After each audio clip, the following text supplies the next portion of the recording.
We're headed to Australia, taking a time travel back to 1962. Picture a band from Melbourne, Victoria, Australia, who hold the distinction of being the first Australian pop band to achieve major chart and sales success in the UK and the United States. This is going to be a special one. Today's shout out goes to Deb. Deb, who made the suggestion that I check out the Seekers' I Am Australian farewell performance. She told me that this song gives an emotional and insightful overview of Australia's history. Judith Durham had a stroke a short time before this concert, but insisted on being part of it. You'll notice that she remains seated and only uses one hand for her mic due to the impact of the stroke. This song speaks to the heart of all Aussies. This video, lyric video alone, has over 10 million views. 10 million. So somebody out there loves it, and I'm excited to check it out with you. So we're headed to Australia, taking a trip down memory lane. What do you know about the Seekers? What do you love about them? Why are you here? I'm honored that you are. My name is Rosalie. Are you ready? Here we go.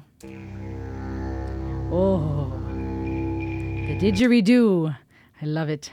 The didgeridoo is such a magical, awe-evoking instrument to me.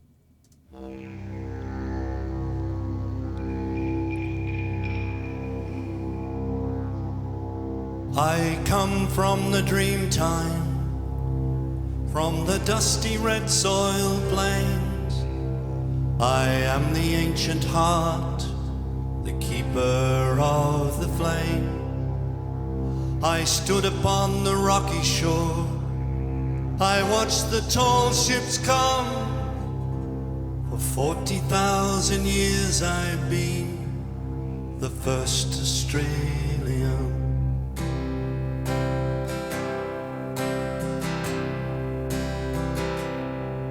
I came upon the prison ship, bowed down by iron chains.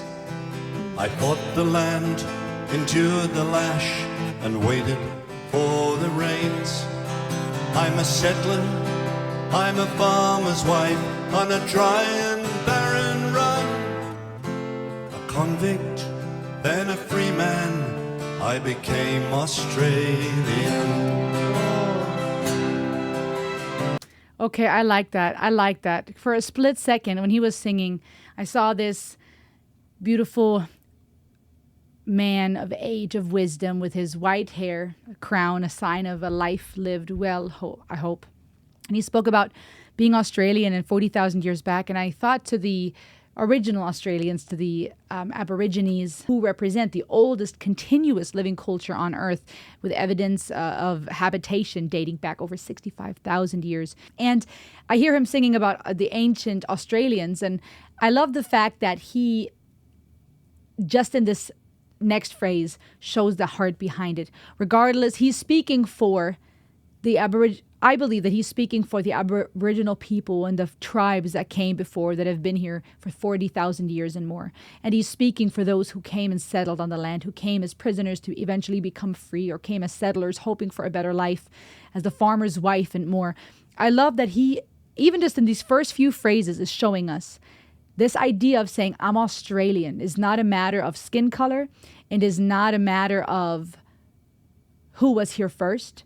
He's speaking on behalf of everyone who has the right to say, I'm Australian. And even for me, my mind thought, when he first started singing, I thought, well, you don't look like an original Australian.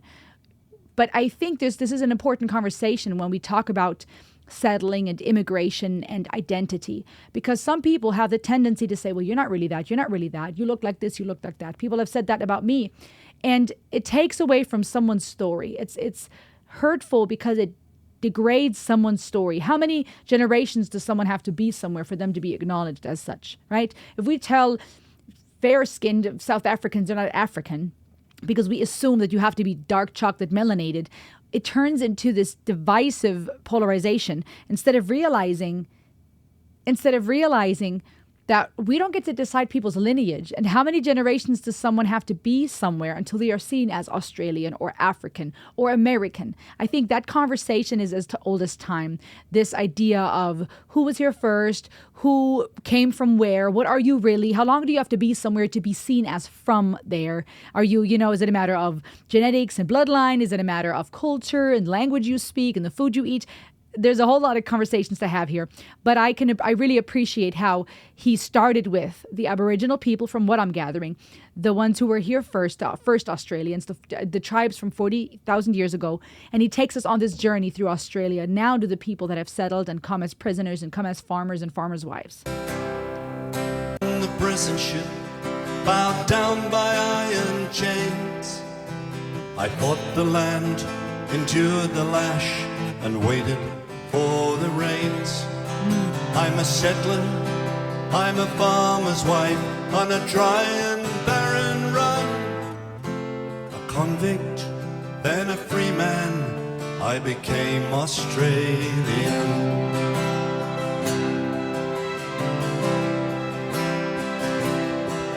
I'm the daughter of a digger who sought the mother-lord. Oh, her voice. That slight little yodel was beautiful. Of a digger who sought the mother-lord. The girl became a woman on the long and dusty road. I'm a child of the Depression. I saw the good times come. I'm a bushy, I'm a battler, I am Australian. We are one, but we are many, and from all the lands on earth we come. Yes, yes, yes, yes. Oh, I appreciate this message so much. So strong, this woman, after having a stroke, still up there performing, sitting there with such dignity and grace. Yes to that message. We come from wherever. Oh, I love this. All the lands on earth we come. We'll share a dream and sing with one voice. I am, you are, we are Australia. Look at me smiling at you, getting all patriotic for Australia, though I have never had the honor of going there yet. I actually had a scholarship to go to Australia, almost, and then life happened and I didn't. But I would have almost lived in Australia for about a year. One day, maybe, I want to still go. But look at me smiling, going, yay, my Australian people. Isn't that crazy how a song, and I'll shut up after this, isn't it crazy how a song can have that type of impact where it pulls us in and you feel a level of belonging, camaraderie, or what is the word, for people that you might not even be from, or for a country you might not even be from. There's something beautiful about songs like this, the storytelling, the hook, that melody that is easy to sing along to. It taps into our tribal nature. It taps into something very communal, which is what music was back in the day. It still is, but that's ancient, for people to gather and sing together and use it to grieve and rejoice, and for people to be pulled together. Australia.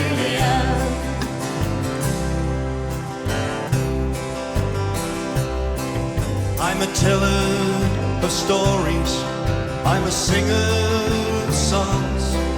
I am Albert Namatjira, and I paint the ghostly guns.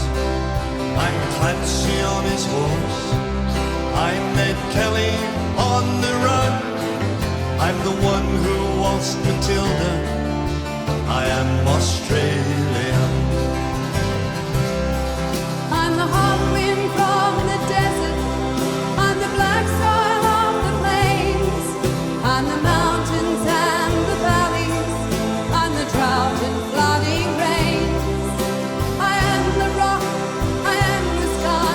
The rivers when they run. The spirit of this great land. I am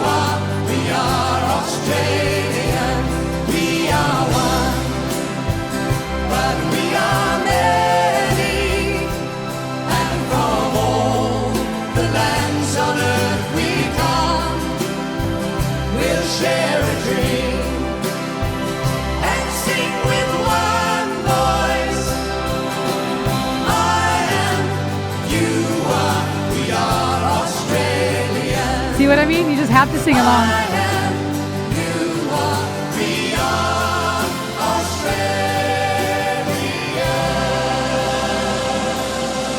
Oh, wow. The Seekers, ladies and gentlemen, a video, not even the official band's YouTube channel that has over 10 million views.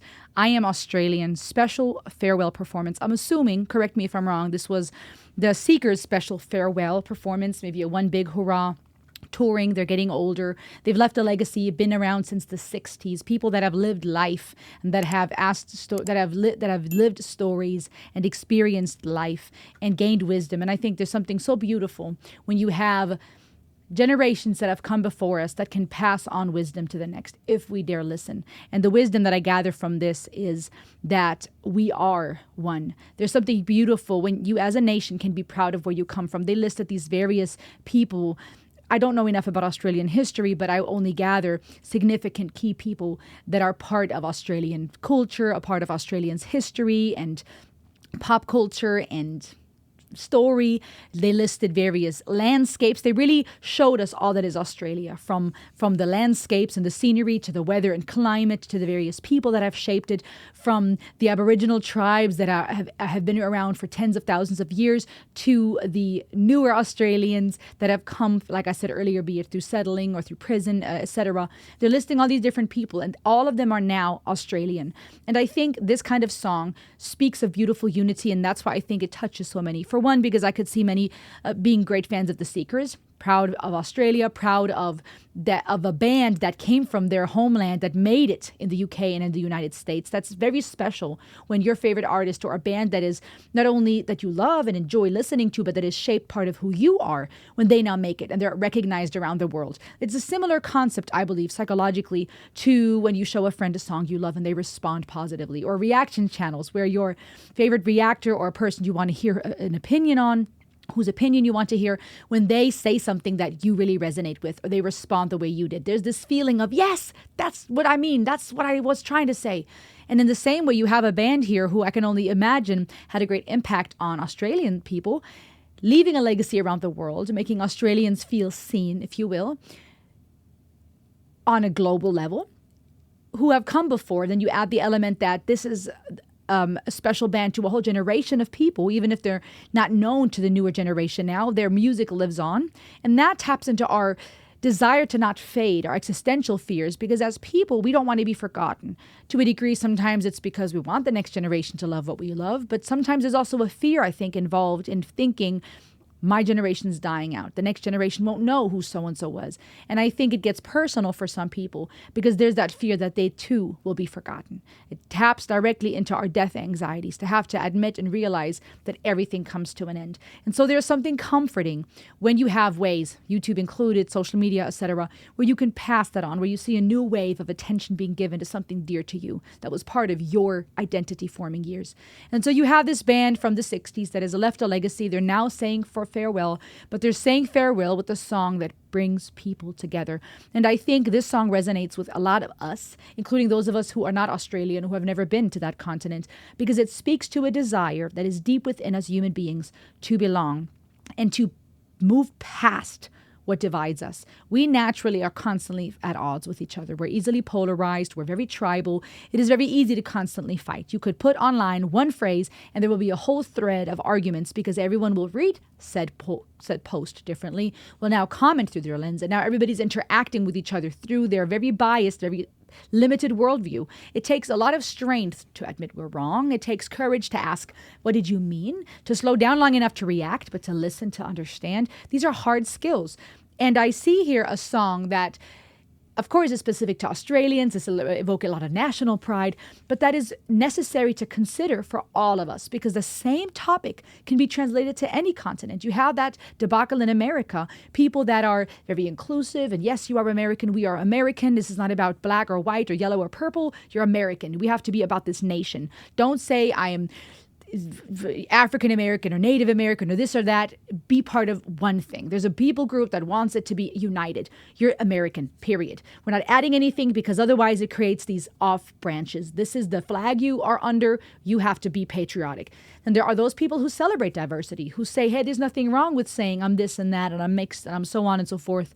And you can still be loyal to your country or, for lack of a better word, appreciate being a citizen thereof, but still celebrate diversity. And the list goes on and on of various worldviews. You have those who, as I am guilty of in the beginning of this video, heard this fair-skinned gentleman talk about 40,000 years and the first Australian. And I thought, hold up, brother, you don't look like the first Australian. And I was in no way trying to be, prejudice or limiting, but the little that I know about Australian history, I would assume Aboriginal people would look a little different. And then I realized this is not what this is about. He's singing on behalf of everybody. He's singing for everyone, for the original and the melanated Aboriginal people, the tribes that have been here, as well as those who came. And they too are just as much Australian. And I think this is such a unifying song in a world, in a day and age especially, but I think this has been a topic for decades, where people are quick to say, you're not really this or that, right? You're fair-skinned. You can't really be African. It's been done to me. Oh, you don't look German, maybe on paper, but you're not German. You don't look German ethnically. Discrediting my entire heritage. What, so I'm supposed to yell at you in German now to prove my point? Show you my German passport? Make you a Schnitzel? Was ist da los? What's going on here? Same with the Cuban side. I speak German fluently. That's my mother tongue. I grew up with English and German, but Germany is my home. My father, however, is Cuban American. And at home we spoke English and German, not really much Spanish. So I taught myself over the years. I know basics. I'm not fluent as I am in German.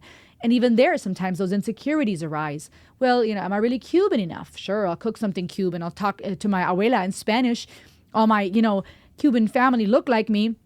And the levels of identity searching go on, right? Do you have to speak a language fluently to be from that place? How many generations does an immigrant have to be somewhere to be seen as part of that? And a lot of times because we are scared of uncertainty, we want labels, we want to slap an easy answer, instead of sitting with individuals and listening to their story and being willing to consider that, for one, people get to decide what they identify with and where their origin comes from. I can't tell someone who's lived in Australia for decades that they're not really Australian because they don't have any blood ties or genetic links to the original Aborigine tribes. That's ridiculous, right? There's this need for us to put aside these labels and boxes that we want to come up with because it gives us a sense of control and power. And instead understand these are people's stories we're talking about. These are people's lives. These are people who generation after generation have come off ships, have come as farmers' wives, settlers, prisoners, free men and women who've come and who've lived here and who've experienced the mountains and the valleys and the rains and the droughts and the events like anyone else. And this is something so beautiful, to be unifying and to come together and say, this is who we are. You are, we are, I am. We are Australian. I love the message of this song. I really got to say, Deb, and I really love this suggestion because it opens the door for us to appreciate that two things can be true at the same time. You can honor original tribes and heritage. The same goes for the conversation of North America. We can honor the North American tribes. We can grieve what has been done to the various tribes, and at the same time also acknowledge that not every settler, not every European settler that came to North America back in the day was evil and wicked. We can acknowledge the horrors of American history and slavery, and also understand that that is not the origin story of African Americans. Their origin is the rich black continent, as Malcolm X would say, a rich, beautiful, majestic land they were ripped out of that is full of art and beauty and music and majesty. That's the origin story. Let's not begin with slavery.